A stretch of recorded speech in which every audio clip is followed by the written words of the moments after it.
कभी भी किसी स्त्री के प्रति मैली नज़र, कुदृष्टि नहीं रखनी चाहिए, गलत विचार नहीं रखने चाहिए। ये बात बड़े अच्छे से समझाई श्री राम ने और माता सीता ने भी इंद्रपुत्र जयंत को। इतना ही नहीं, बेचारे ने कसम तक खाई कि कभी भी किसी पर स्त्री के बारे में मलिन विचार नहीं लाएगा, उसे बुरी नज़र से नहीं देखेगा।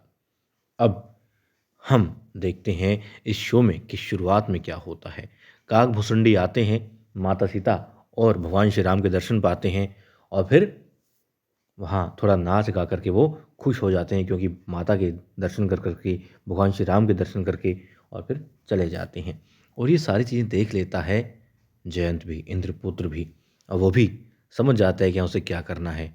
वो क्या करता है, वो भेष धारण कर लेता है कौवे का और आ जाता है। कौवा बनकर आता है और देखता है कि हाँ, अब उसे पहचान नहीं पाएगा कोई कि वह हकीकत में कौन है। माता सीता और भगवान श्री राम बैठे होते हैं।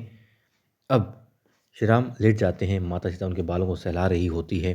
तभी वो कौवा आता है और वो कौवा क्या करता है, पाँव पर स्पर्श करता है अपनी चोंच से। माता सीता देखती है, उन्हें कुछ अजीब लगता है। फिर वो दोबारा ऐसा करता है, और जब दोबारा वो ऐसा करता है तो फिर माता सीता उसे ललकारती है और कहती है, अपने असली स्वरूप में आओ, बताओ कि कौन हो तुम। अब भगवान श्री राम भी जाग जाते हैं, उठते हैं, और वो काकभूसुंडी का भेष धारण करके जो आया था, या काक बनकर जो आया था, अब अपने असली स्वरूप में आ जाता है और खुद को इंद्रपुत्र बताता है, प्रणाम करता है और कहता है कि सुंदरी, तुम्हें मेरा प्रणाम है, मैं इंद्रपुत्र जयंत हूँ। और अब वो कहती, तुम्हारी हिम्मत कैसे हुई मुझे अपने मलिन विचारों के साथ में स्पर्श करने की। अब वो कहता है, वनवासी, तुम्हारी पत्नी झूठ बोल रही है, खूबसूरत है, इतनी सुंदर है, रूपवान है, तो क्या कुछ भी कहेगी। फिर वो कहता है, जब माता सीता उस पर कहती हैं कि नहीं, एक स्त्री के पास में 6 इंद्रियां होती हैं, वो अपनी इस छठी इंद्री से जान पाती है कि हाँ, कौन उसे गलत नज़र से, गलत विचारों से स्पर्श कर रहा है या देख रहा है। और कहते हैं, हाँ हाँ हाँ, किया है तुम्हें मलिन विचारों से स्पर्श, तो क्या कर लोगी। और ये तुम्हारा वनवासी पति क्या कर लेगा, मेरा क्या कर सकता है, कुछ भी नहीं। फिर श्री राम आगे बढ़ते हैं, कहते, अच्छा क्या कर लोगे तुम, कुछ भी नहीं कर सकते। वो कहते हैं कि अभी के अभी सीता से माफ़ी मांगो। वो कहता है फिर जयंत कि राजपाट छूट गया, वनवासी बन गए हो, कुछ भी तो नहीं है तुम्हारे पास में, क्या कर लोगे तुम, हाँ करके जाने लगता है। श्री राम रोकते हैं, कहते हैं, जयंत। और वो कहते, तुम कुछ नहीं कर सकते, मेरा नहीं मांगता माफ़ी। हाँ, देखा है तुम्हारी पत्नी को गलत नज़र से। अब श्री राम एक तिनका उठाते हैं और कहते हैं, हाँ हाँ, इस तिनके से तुम क्या कर लोगे। अब श्री राम आँखें बंद करते हैं और कुछ सुमिरन करते हैं मन ही मन में। अब वो तिनका प्रकाश छोड़ता हुआ आगे बढ़ता है, जैसे उसने भगवान श्री राम ने जयंत तरफ फेंका। जयंत घबरा जाता है कि ब्रह्मास्त्र, भागता है, जंगल में खूब भागता है, इधर उधर भागता है, नहीं बच पाता है। तो फिर से काग बन करके भगवान श्री राम के पास आ जाता है और कहता है, दंडुत गिर जाता है, मतलब प्रणाम करता है, हाथ जोड़ता है, माफ़ी मांगता है, रो रहा होता है, कहता है, माता सीता मुझे माफ़ कर दो, प्रभु मुझे माफ़ कर दो, बचा लो मुझे, मत मारो मुझे, छोड़ दो, बख्श दो, और कभी किसी स्त्री की तरफ बुरी नज़र से नहीं देखेगा, किसी को भी नहीं देखेगा, ना विचार लाएगा बुरे किसी के प्रति। अब श्री राम कहते हैं कि देखो, जो तीर निकल चुका है सो निकल चुका है। हाँ, फिर भी क्योंकि तुम माफ़ी मांग रहे हो, तुम्हारे चेहरे पर पश्चाताप दिखाई दे रहा है, इसलिए तुम्हारी सज़ा मैं बदल देता हूँ, तुम्हें जान से नहीं मारूंगा। फिर वो ये भी कहते हैं कि तुम्हारा पिता इंद्र भी नहीं बच पाया था, उसने भी कुछ ऐसा ही किया था, और तभी तो वो सहस्त्रों घाव अपने शरीर पर लेकर के घूम रहा है, तुमने उससे भी कुछ नहीं सीखा। अब तीर उसकी आंख में आकर, जो ब्रह्मास्त्र था उसकी आंख में आकर के लगता है, वो अपना एक नज़र, एक आंख जो है रोशनी उसकी खोल बैठता है, और फिर हाथ जोड़ करके ये बख्श दिया, श्री राम ने उसे जिंदा छोड़ दिया, चला जाता है माफ़ी मांगता हुआ और कसम खाता हुआ कि हाँ, कभी भी गलत काम नहीं करेगा। और वहाँ, जी हाँ, भरत निषाद राज से पूछ रहे होते हैं, बता दो बता दो, किस ओर गए हैं मेरे प्रभु राम, बता दो, देखो मेरी नीयत में कोई खोट नहीं है, अब वो कहता है ठीक है, बता देता है, क्योंकि वो बताते हैं कि भरत बताते हैं कि उसे वो भगवान को लाने जा रहे हैं, श्री राम को वापस लाने जा रहे हैं, अगर वापस तो नहीं आएंगे लेकिन फिर भी कोशिश कर लो। और ठीक है, नहीं रोकता तुम्हें, बता देता है। वन में उस तरफ गए हैं, खुद भी चलता है साथ में, सारी रानियाँ और सब सैनिक सब दौड़ पड़ते हैं उस तरफ। फिर पहुंच जाते हैं वो ऋषि भारद्वाज के पास में, उनके आश्रम में। अब आश्रम में गुरुवर कहते हैं कि भाई देखो, तुम्हें मार्ग तो मैं बता दूंगा कि किस ओर गए हैं वो, लेकिन वो वापस आएंगे कि नहीं आएंगे वही जाने, बाकी तुम्हें प्रयास नहीं करना चाहिए। तुम उनके, क्योंकि राम सिर्फ अयोध्या के नहीं है, वो तो पूरे संसार के हैं, तो तुम कांटा मत बनो उनके मार्ग का। वो कहते कांटा तो मैं बन गया उनके सुख सुविधा का, उनके राजपाट का, इसलिए बस उन तक जाना है, उन्हें लाना है। कहते ठीक है, कोशिश कर लो। बता देते हैं कि किस ओर गए हैं। अब चित्रकूट की तरफ निकल पड़ता है भरत, और अलग अलग टोरी बना करके निषाद राज को किसी और दिशा से भेजता है, खुद किसी और दिशा से जाता है।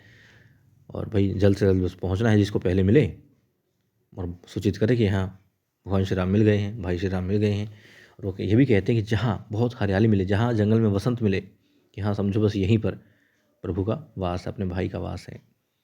और वहाँ श्री राम आसन जमाए बैठे होते हैं, ध्यान लगाए हुए होते हैं, माता सीता काम कर रही होती हैं। और लक्ष्मण आता है लकड़ियाँ लेकर के, कहते हैं लो माता, मैं लकड़ियाँ ले आया हूँ भोजन के लिए। और फिर तभी उन्हें कुछ आवाज़ आती है, देखते हैं दूर से, उन्हें लगता है कि हाँ घोड़ों की आवाज़ है, तो ये तो अयोध्या। समझ जाते हैं, जो उन्हें दूर से दिखाई दिया, ध्वज दिखाई दिया कुछ यूँ कि हाँ सैन्य दल आ रहा है अयोध्या का। राम को सूचित करते हैं, अपने भाई को सूचित करते हैं कि ये ध्यान का समय नहीं है, ये तो युद्ध का समय है, लड़ाई हो रही है। कहते हैं किसके साथ? भरत आ रहा है सैन्य दल लेकर के। भगवान श्री राम खुश होते हैं, कहते हैं भरत आ रहा है, मेरा भरत आ रहा है। कहता आप कैसे हैं भाई, समझिए कोई प्यार प्रेम में नहीं आता सैनिक लेकर के। कहता हूँ भरत है, उसका हृदय मलिन नहीं हो सकता। कहता है आप फिर वही बात कर रहे हैं, आपके यही विचार तो माता कैकेयी के लिए भी थे, मगर नहीं, उन्होंने छला ना आपको, उनके मन में मैल आया ना, तो बस यही बात है। कहता नहीं ऐसा कुछ भी नहीं है, तुम चिंता ना करो। भरत भरत हमारा भाई है, और संसार में कोई ऐसी शक्ति नहीं है, कोई ऐसी चीज़ नहीं है जो उसका मन बदल दे। तो कहते भाई आप कितने अच्छे हैं, कितने सच्चे हैं, इसलिए आपको वो सब अच्छा दिखाई दे रहा है, लेकिन नहीं ऐसा नहीं है। वो धनुष उठा लेता, कहता है मैं नहीं छोड़ूंगा उसे, और आप बीच में नहीं आएंगे, क्योंकि मुझे कसम है मैं नहीं छोड़ूंगा आपके शत्रु को। और वो नहीं जानता कि भाई राम के लिए भरत तो सब कुछ छोड़ कर आ रहा है। जैसे निषाद राज ने बताया कि कहाँ विश्राम किया था उन्होंने, रात को कहाँ रुके थे, कहाँ अपनी चरण पादुका निकाली थी, और नंगे पाँव चले थे। बस उसी वक्त वो बेचारा अपनी जो मोजड़ी होती है निकाल देता है, नंगे पाँव भरत भी चल देता है। तो नंगे पाँव आ रहा है, लक्ष्मण नहीं जानता, लेकिन भरत तो बस ढूंढ रहा होता है कि राम दिखाई दे जाए, पता चल जाए। और पता चल जाता है कि हाँ उस ओर हैं। निषाद राज बताते हैं, भरत दौड़ के जाते हैं, कहते हैं आप लोग आओ, और दौड़ते हुए जाते हैं उस ओर जहाँ श्री राम ने अपना डेरा जमाया है। और लक्ष्मण को समझा रहे होते हैं बार बार कि नहीं ऐसा कुछ भी नहीं है लक्ष्मण, तुम बड़े हो जाओ, कब बड़े होगे तुम, वही बचपना है। कहते नहीं आप में वही प्यार है भरत के लिए, बस ये बात है। और फिर भी बता देते हैं कि यदि भरत देखो राजपाट मिल गया, लेकिन उसे अयोध्या वासी अब भी आपसे प्रेम करते हैं, आपको चाहते हैं, इसलिए वो आ रहा है कि हाँ बस आपसे लड़ाई करे और फिर उसके रास्ते कांटा हट जाए, उसे कोई तकलीफ ना हो, आराम से राज करे। कहते ऐसा कुछ भी नहीं है, और यदि ऐसा है तो भी कोई बात नहीं, वो हमारा महाराज है। यदि लड़ना चाहता है तो लड़े, मारना चाहता है मारे, कोई बात नहीं, हम उनकी आज्ञा का ही पालन करेंगे। अब लक्ष्मण माता सीता से कहते हैं कि माता आप ही समझाइए भाई को। अब तभी देखते हैं कि भरत आ जाता है। भाई भाई, दोनों भाई दूसरे को देखते हैं। गुस्से में होता है लक्ष्मण, मगर जब देखता है कि नंगे पाँव है भरत, आंखों में आंसू है, और आवाज़ कैसी है, इसमें कहीं भी गुस्सा नहीं, सिर्फ और सिर्फ भक्ति है।